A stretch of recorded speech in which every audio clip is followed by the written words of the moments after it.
ମୁଁ ମାନେ ଯମରାଜଙ୍କ ପାଖରୁ ରିଟର୍ନ ଆସିଛି। ମୁଁ ତ ବହୁତ ସିରିୟସ୍ ହେଇଯାଇଥିଲି। ଦିଲ୍ଲୀରୁ ଆସିଲା ବେଳେ ମୁଁ ତ ଭାବିଲି ବୋଧେ ମୁଁ ଆଉ ବଞ୍ଚିବିନି, ଇଏ ମୋର ଲାଷ୍ଟ ଟାଇମ୍। ମୋ ନାଁ ଅଶୋକ ପ୍ରଧାନ, ମୁଁ କେନ୍ଦ୍ରାପଡ଼ା ଡିଷ୍ଟ୍ରିକ୍ଟ ପଟାମୁଣ୍ଡେଇରୁ ଆସିଛି। ଆଉ ମୋର ସୁଗାର, ପ୍ରେସର, ୟୁରିକ୍ ଏସିଡ୍ ଆଉ କିଡନୀ ଇଏ ପ୍ରୋବ୍ଲେମ୍ ଅଛି। ଆଜି ମୋର ଚଉଥା ଦିନ। ଆଉ ଏଠି ନ୍ୟାଚୁରାଲପାଥି ହିସାବରେ ବହୁତ ଭଲ ଅଛି। ମୁଁ ଗୋଟେ ମୋ ଭାଇଙ୍କ ଠାରୁ ଶୁଣିକିନି ଆସିଥିଲି। ଆଉ ତାଙ୍କର ଏଠି ହଟ୍ ୱାଟର ବାଥ୍ ଆଉ ଷ୍ଟିମ୍ ବାଥ୍, ତାପରେ ମେସେଜ ଅଏଲ ମେସେଜ ବହୁତ ବଢ଼ିଆ ଅଛି। ଆଉ 3 ଦିନରେ ମୋତେ ମେହସୁସ୍ ହେଉଛି ଯେ କିଛି ଫରକ ଅଛି। ମୁଁ ମାନେ ଯମରାଜଙ୍କ ପାଖରୁ ରିଟର୍ନ ଆସିଛି ଏହା ଭାବିକି ଏଠି ଆସିଛି।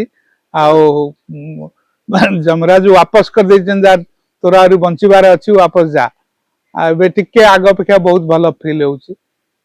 ସମସ୍ତଙ୍କୁ କହୁଛି ଆସି ଥରେ ଟ୍ରାଏ କରିକି ଯାଆନ୍ତୁ। ମୁଁ ତ ବହୁତ ସିରିୟସ୍ ହେଇଯାଇଥିଲି। ଦିଲ୍ଲୀରୁ ଆସିଲା ବେଳେ ମୁଁ ତ ଭାବିଲି ବୋଧେ ମୁଁ ଆଉ ବଞ୍ଚିବିନି, ଇଏ ମୋର ଲାଷ୍ଟ ଟାଇମ୍। କିନ୍ତୁ ଅଛି, ମୋର ଯୋଗାଯୋଗ ଅଛି, ଫେର ମୁଁ ରିଟର୍ନ ଆସିଛି। आज ही पहला कदम बढ़ाएं एक स्वस्थ, संतुलित और दवा मुक्त जीवन की ओर। हेल्थविल भालुनका भुवनेश्वर में पाएं शुद्ध, प्राकृतिक और बिना दवाइयों के उपचार। आज ही निशुल्क परामर्श के लिए कॉल करें।